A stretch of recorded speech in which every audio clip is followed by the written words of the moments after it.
Assalamualaikum warahmatullahi wabarakatuh. Shalom. Nah, kita tiba pada diskusi kali ini mengenai tentang analisis tantangan dan potensi yang dimiliki oleh masyarakat pesisir, khususnya di Desa Kuala Lama dalam konteks pengembangan ekowisata pantai Sri Mersing. Teman-teman harus menyimak ya.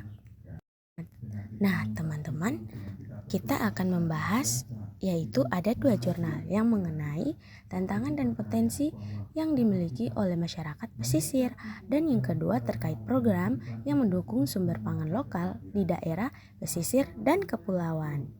Kita masuk pada pendahuluan yang pertama, yaitu ketergantungan pada sektor perikanan tradisional. Mayoritas masyarakat masih tergantung pada perikanan, sehingga sulit beradaptasi atau beralih wilayah pesisir Indonesia, termasuk pantai Sri Mersing di Desa Kuala Lama, memiliki potensi besar untuk pengembangan ekowisata berkelanjutan karena kekayaan dalam dan nilai sosial budayanya itu masih bagus loh teman-teman. Namun pengembangan ini menghadapi berbagai tantangan seperti keterbatasan infrastruktur, rendahnya kapasitas masyarakat lokal, lemahnya koordinasi kelembagaan, serta masalah lingkungan seperti pengolahan sampah dan operasi pantai. Padahal potensi wisata alam dan kuliner lokal yang dimiliki kawasan ini sangat menjanjikan jika dikelola secara terpadu dan berkelanjutan dengan melibatkan seluruh pemangku kepentingan, khususnya masyarakat lokal ke sektor pariwisata tanpa pelatihan dan dukungan yang memadai.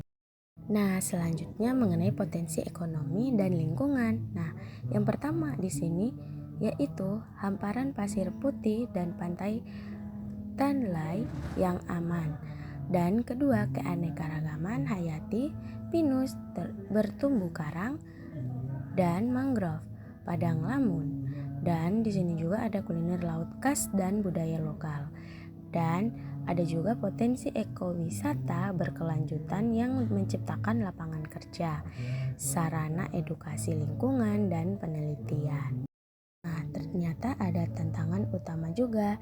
Yang pertama itu infrastruktur terbatas seperti akses jalan, sanitasi, fasilitasi wisata, dan pengolahan sampah belum optimal, dan penjembaran pesisir, dan kapabilitas SDM rendah, transisi dari perikanan ke wisata, dan kelembagaan koordinasi lemah, konflik kepentingan lahan, dan ada juga degradasi lingkungan seperti abrasi dan perubahan iklim.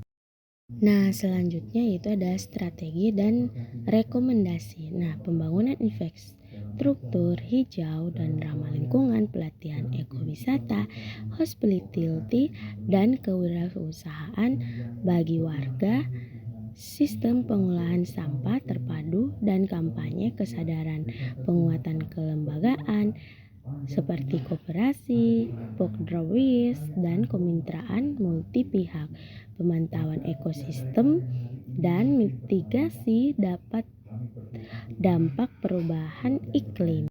Nah, kita masuk pada kesimpulannya. Pengembangan ekowisata pantai Sri Mersing berpotensi meningkatkan kesejahteraan masyarakat pesisir jika tantangan infrastruktur, kapasitas SDM, dan lingkungan diatasi melalui kolaborasi dan strategi yang berkelanjutan.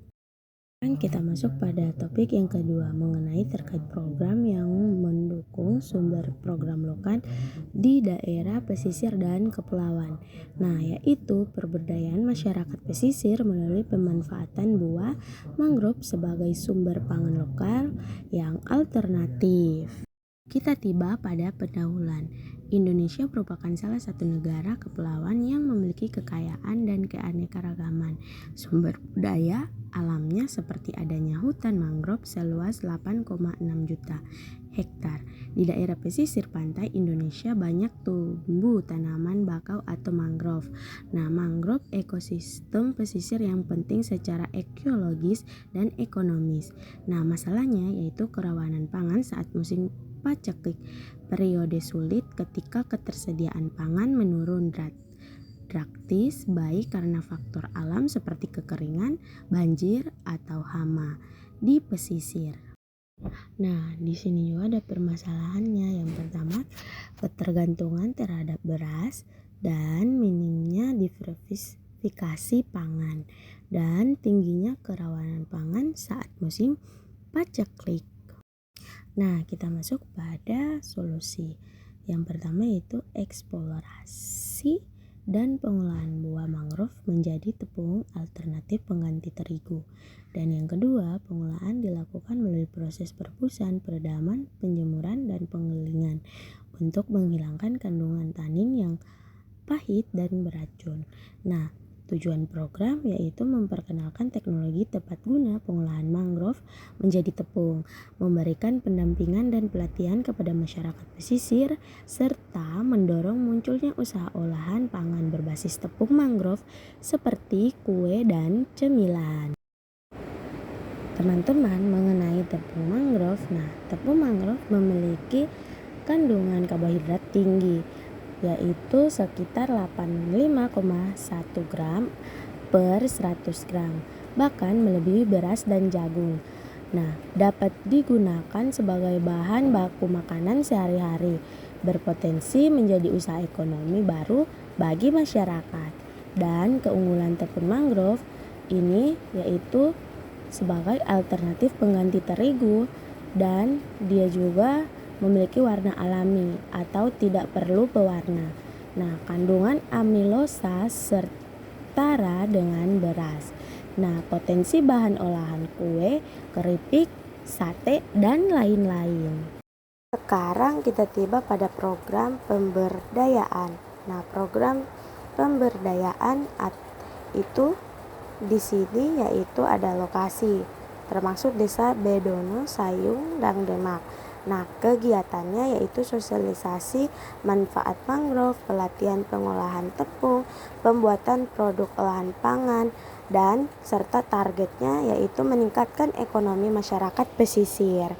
Dan juga masyarakat ini antusias mengikuti pelatihan, terbentuknya kelompok usaha olahan pangan, peluang pasar lokal dan nasional terbuka, menumbuhkan ketahanan pangan dan ekonomi di desa tersebut.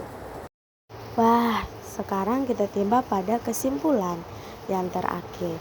Nah, jadi mangrove bukan hanya pelindung ekosistem, tapi juga sumber pangan bernilai.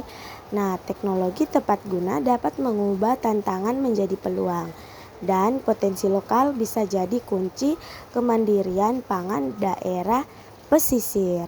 Nah, sekian dari saya ya teman-teman mengenai program pesisir pantai yang ada di kepulauan.